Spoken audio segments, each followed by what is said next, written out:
Yo yo yo guys, balik lagi nih di podcast on the go. Ini adalah segmen baru kita nih.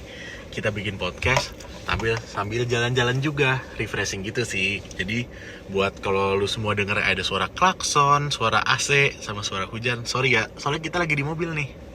Nah, sekarang kita tuh bakal ngobrolin tempat sejarah dan teknologi dan segala hal yang bikin dunia tuh kayak sekarang. Gue, Aga, dan pastinya bareng partner gue yang selalu punya insight keren dan gak pernah absen di setiap episode itu.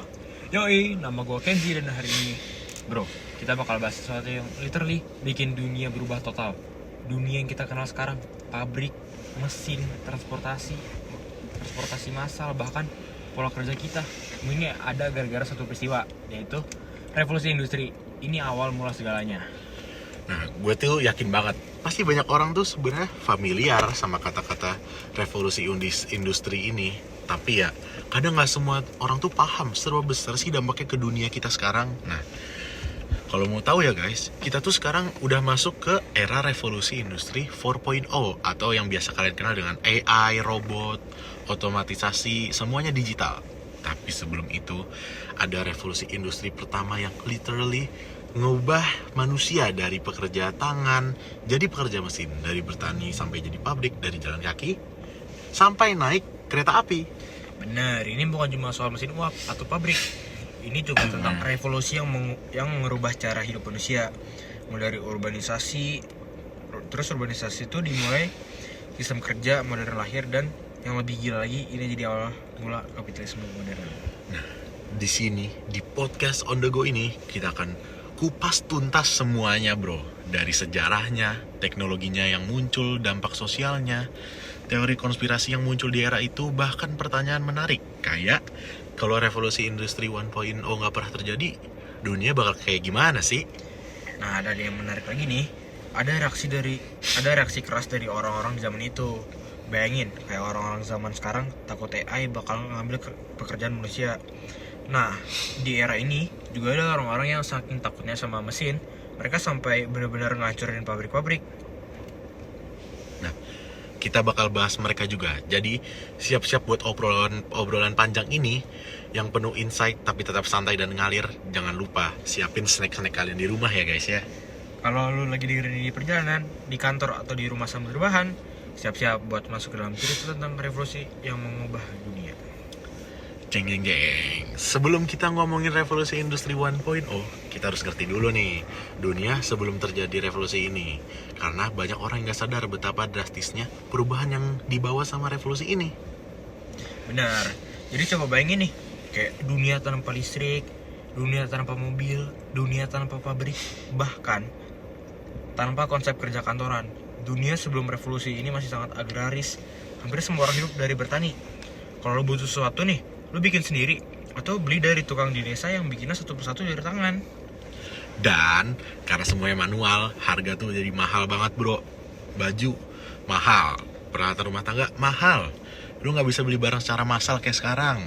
Segala sesuatu dibuat satu persatu dan butuh waktu yang sangat lama dan hasilnya juga terbatas. Makanya orang zaman dulu tuh hemat banget bro. Mereka nggak punya banyak baju kayak kita sekarang. Bahkan seringnya baju itu turun temurun dari kakak ke adik, dari bapak ke anak, karena harganya mahal dan bikinnya lama. Dan juga transportasi. Lu pada gak usah deh bayangin mobil atau kereta. Nah, sebelum revolusi industri, orang tuh pergi tuh pakai kuda, gerobak, ataupun jalan kaki. Jadi kalau lu lahir di satu desa, kemungkinan besar, ya lu bakal hidup dan matinya di desa itu juga. Karena perjalanan ke kota besar tuh butuh waktu yang memakan hari hingga berminggu-minggu, bahkan sampai berbulan-bulan. Nah, ini tuh juga bikin pandangan perdagangan susah banget. Barang dari satu tempat ke tempat lain butuh waktu lama buat sampainya. Makanya harga barangnya itu mahal dan gak semua orang bisa beli barang yang mereka butuhkan. Tapi disinilah titik baliknya. Karena permintaan barang semakin tinggi, orang mulai mikir, aduh gimana sih cara bikin barang kayak baju bisa lebih cepat sama murah, terus juga lebih banyak. Nah, disinilah teknologi baru itu akan dikembangkan. Jeng. Oke, kalau kita ngomongin revolusi industri 1.0, kita nggak bisa lepas tuh dari satu teknologi yang jadi game changer dunia, mesin uap. Ini bener-bener teknologi yang bikin semuanya berubah total. Dulu orang udah kepikiran buat mesin uap sejak zaman Yunani kuno, bro. Tapi yang bikin mesin ini jadi benar-benar efisien adalah pada zamannya James Watt di abad ke-18. Yoi banget nih kan. Sebelum ada mesin uap, semua tenaga kerja kita tuh masih bergantung sama manusia, hewan, ataupun tenaga air. Tapi begitu mesin uap mulai dipakai, industri langsung berkembang pesat. Kenapa? Ya karena sekarang pabrik bisa beroperasi non-stop tanpa harus menunggu angin ataupun air mengalir. Nah, terus teknologi ini pertama kali dipakai secara besar-besaran di industri tekstil.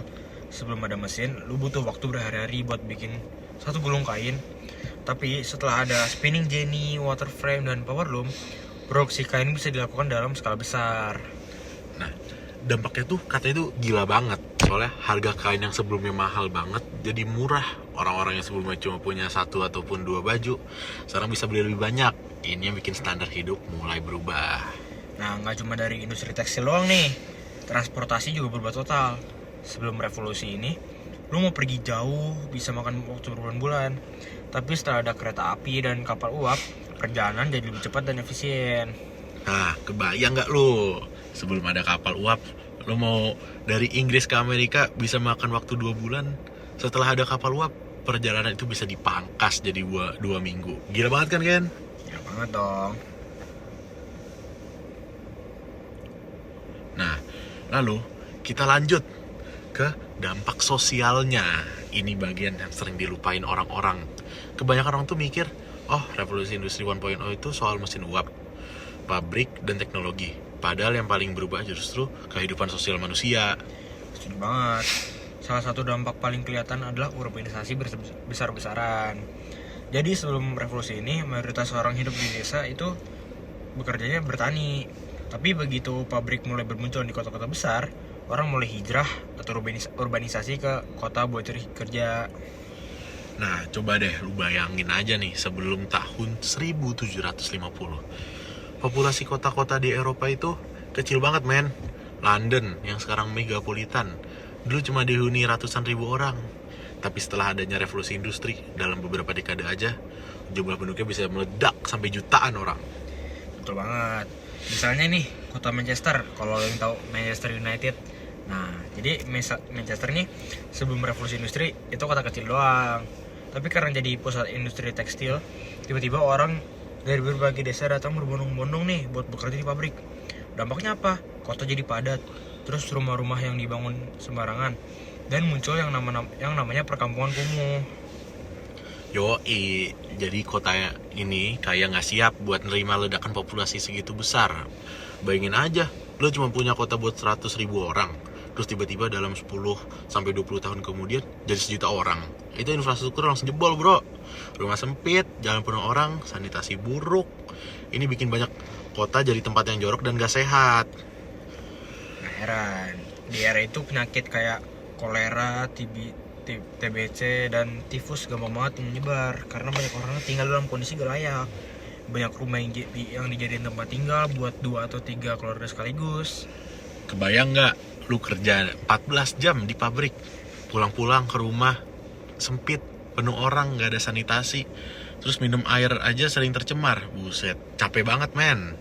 Kehidupan sehari-hari kelas pekerja di era ini. Dan bukan cuma tempat tinggal yang berubah, bro, pekerjaan juga berubah total. Dulu kalau lu kerja itu lebih ke kerajinan tangan, kayak lu tukang kayu, tukang besi, atau penenun kain di rumah. Lu punya skill dan kerja sendiri. By the way, sorry banget ya kalau suara gue udah ada bindeng, lagi pilek nih, bro. Nah, betul, tapi setelah revolusi industri muncul sistem baru, pabrik. Orang yang tadinya tukang sekarang jadi buruh pabrik. Mereka nggak perlu skill tinggi lagi karena ya kerjanya cuma ngulang-ngulang tugas yang sama di jalur produksi itu.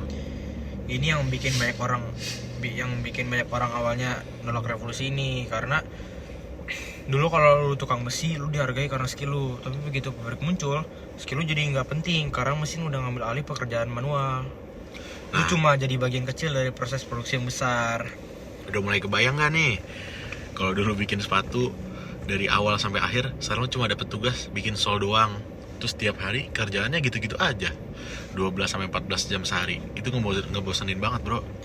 Dan lo tau nggak yang lebih parah? Jam kerja mereka itu gila-gilaan. 12-16 jam sehari. Terus gajinya kecil, nggak ada asuransi kesehatan, nggak ada cuti, terus nggak ada duit pensiun juga. Waduh, BPJS juga nggak ada nih. Kalau lu sakit, ya udah sih, lu dipecat. Kalau lu tua dan udah nggak kuat kerja, ya udah lu diganti sama orang yang lebih muda. Dan jangan bayangin, ini kerja di tempat nyaman ya. Pabrik zaman dulu tuh berisik banget, penuh debu, mesin-mesinnya nggak aman. Kecelakaan kerja sering banget terjadi, bahkan ada kejadian di mana orang kehilangan tangan atau jari gara-gara mesin. Nah, gue pernah baca tuh dari sumber mana. Nah, ada seseorang buruh pabrik tekstil di Inggris yang tangannya tuh kejepit di mesin pemintal benang. Karena nggak ada standar keselamatan kayak sekarang, tangannya putus, terus dia langsung dipecat. Nggak ada kompensasi, nggak ada bantuan dari pemerintah. Lu kerja ya udah, nasib lu sendiri, mau gimana? Gila ya, ini jadi kayak sistem yang benar-benar eksploitasi total.